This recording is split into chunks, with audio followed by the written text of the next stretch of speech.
ಹಬ್ಬದಲ್ಲಿದ್ದೀವಿ. ಇವತ್ತು ನಮ್ಮ ಜೊತೆ ಬೈಂದೂರು ಶಾಸಕರಿದ್ದಾರೆ, ಗುರುರಾಜ್ ಶೆಟ್ಟಿ ಗಂಟಿಹೊಳೆ. ಬನ್ನಿ ಹಬ್ಬದ ಬಗ್ಗೆ ಇವ್ರಿಗೇನು ಅನ್ಸುತ್ತೆ ಅಂತ ಕೇಳೋಣ.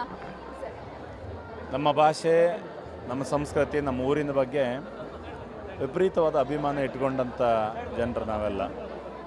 ಕುಂದಾಪುರ ಕನ್ನಡ, ಕುಂದಾಪುರದ ಒಟ್ಟು ಸಂಸ್ಕೃತಿ ಬಗ್ಗೆ ಬೆಂಗಳೂರಿನಲ್ಲಿ ಈ ರೀತಿ ಒಂದು ಕಾರ್ಯಕ್ರಮ ಆಯೋಜಿಸಿರೋದು ಮತ್ತು ದುಡಿಲಿಕ್ಕೆ ಬಂದಂಥವರೆಲ್ಲರೂ ಸಹಿತ ಈ ಕಾರ್ಯಕ್ರಮದಲ್ಲಿ ಭಾರಿ ಖುಷಿಯಿಂದ ಏನು ಮನೆಯದೋ, ಕುಟುಂಬದ್ದೋ, ದೇವಸ್ಥಾನದ್ದೋ, ಊರಿನ ಜಾತ್ರೆ ಅನ್ನೋ ರೀತಿಯಲ್ಲಿ ಭಾಗವಹಿಸ್ತಾ ಇರೋದು, ಚಂದ ಆರ್ಗನೈಸ್ ಮಾಡಿರೋದು ಊರಿನ ಅವರೆಲ್ಲ ಸೇರಿ.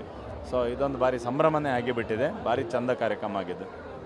ಹಾಗೆ ಬೈಂದೂರಿನ ಅಂದರೆ ಕರಾವಳಿ ಭಾಗದ ಶಾಸಕರಾಗಿ ಮುಂದಿನ ಕುಂದಾಪುರ ಕನ್ನಡದ ಬೆಳವಣಿಗೆಗೆ ನೀವೇನು ಕ್ರಮವನ್ನು ಕೈಗೊಳ್ತೀರಿ ಸರ್? ಕುಂದಾಪುರ ಕನ್ನಡದ ಒಟ್ಟು ಯೋಚನೆ ಬಗ್ಗೆ ಒಂದೊಂದೇ ಹೆಜ್ಜೆ ಮುಂದೆ ಹೋಗ್ತಾ ಇದ್ದೇವೆ. ಒಂದು ಅಧ್ಯಯನ ವಿಭಾಗ ಅನ್ನುವಂಥದ್ದನ್ನು ಮಂಗಳೂರು ಯೂನಿವರ್ಸಿಟಿಯಲ್ಲಿ ಪ್ರಯತ್ನ ಮಾಡಿದ್ದಾರೆ, ಆರಂಭ ಆಗಿದೆ. ನಮಗೆ ಕುಂದಾಪುರ ಕನ್ನಡ ಅಕಾಡೆಮಿ ಆಗಬೇಕು ಅಂತ ಇರುವಂಥದ್ದು. ಬಹುಶಃ ಈ ಎಲ್ಲ ಪ್ರಯತ್ನಗಳ ಕಾರಣದಿಂದಾಗಿ ನಿಮಗೆ ಒಂದು ಸೈಲೆಂಟ್ ಆಗಿದ್ದಂಥ ಒಂದು ಸಂಸ್ಕೃತಿ ಬೆಳಕಿಗೆ ಬರ್ತಾ ಇದೆ ಹೆಚ್ಚಾಗಿ. ಸೊ ಇದೆಲ್ಲದರ ಪರಿಣಾಮ ಒಂದು ಒಳ್ಳೆಯ ಪ್ರಯತ್ನ ಆದರೆ ನಮ್ಮ ಏನು ಆಲೋಚನೆ ಇದೆ ಅದನ್ನು ತಲುಪಬಹುದು ನಾವು. ನಮ್ಮಲ್ಲಿರುವ ವಿಶಿಷ್ಟತೆ ಭಾಷೆಯಲ್ಲಿ ಮತ್ತು ಸಂಸ್ಕೃತಿಯಲ್ಲಿ ಅದನ್ನು ಬಹುಶಃ ಅಕಾಡೆಮಿ ಮೂಲಕ ಬೆಳಕಿಗೆ ತರ್ಬೋದು ಅಂತ ಅನ್ನಿಸ್ತದೆ. ಇದು ಸರಿಯಾದ ಸಂದರ್ಭ. ಈ ಸಂದರ್ಭದಲ್ಲಿ ಆ ಪ್ರಯತ್ನ ಚೆನ್ನಾಗಿ ಆಗಬೇಕು, ಎಲ್ಲರೂ ಒಟ್ಟಾಗಿ ಮಾಡಬೇಕು. ಹೇಗೆ ಇಲ್ಲಿ ಕಾರ್ಯಕ್ರಮ ಅನ್ನುವಂಥದ್ದನ್ನು ಯಾವುದೇ ಭೇದ ಭಾವ, ರಾಜಕೀಯ ಮತ್ತೊಂದು ಎಲ್ಲದರಿಂದ ಹೊರತುಪಡಿಸಿ ಮಾಡ್ತಾ ಇದ್ದಾರೆ. ಬಹುಶಃ ಭಾಷೆಗೋಸ್ಕರ ಆ ರೀತಿಯಾಗಿ ಮಾಡಬೇಕಾಗ್ತದೆ, ಆಗ ಅದು ಯಶಸ್ಸಾಗ್ತದೆ. ಕುಂದಾಪುರ ಕನ್ನಡದ ರೀತಿನೇ ಸಾಕಷ್ಟು ಗ್ರಾಮೀಣ ಭಾಷೆಗಳಿದೆ, ಅವುಗಳ ಬೆಳವಣಿಗೆಗೆ ಅವರು ಮುಂದಿನ ನಡೆ ಯಾವ ರೀತಿ ತಗೋಬೋದು ಅಂತ ನಿಮ್ಗೆ ಅನ್ಸುತ್ತೆ ಸರ್?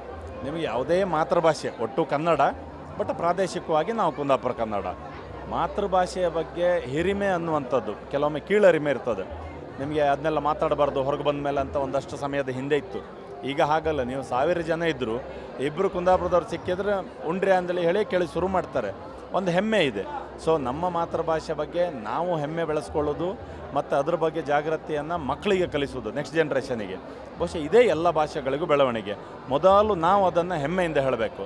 ಇದು ವ್ಯತ್ಯಾಸ ಆದರೆ ಯಾವುದೇ ಭಾಷೆಗಳು ನಶಿಸಿ ಹೋಗ್ಬೋದು. ಬೇರೆ ಭಾಷೆ 1000 ಕಲೀರಿ, ಆದರೆ ಬದುಕಬೇಕಾದ್ದು ಕುಂದಾಪುರ ಭಾಷೆಯಲ್ಲಿ ಅಂತ ನಮ್ಮ ಮಾತಾಡಬೇಕಾಗ್ತದೆ. ಎಸ್, ಇದಿಷ್ಟು ಬೈಂದೂರು ಶಾಸಕರು ಆಡಿದಂಥ ಮಾತಾಗಿದೆ. ಧನ್ಯವಾದಗಳು.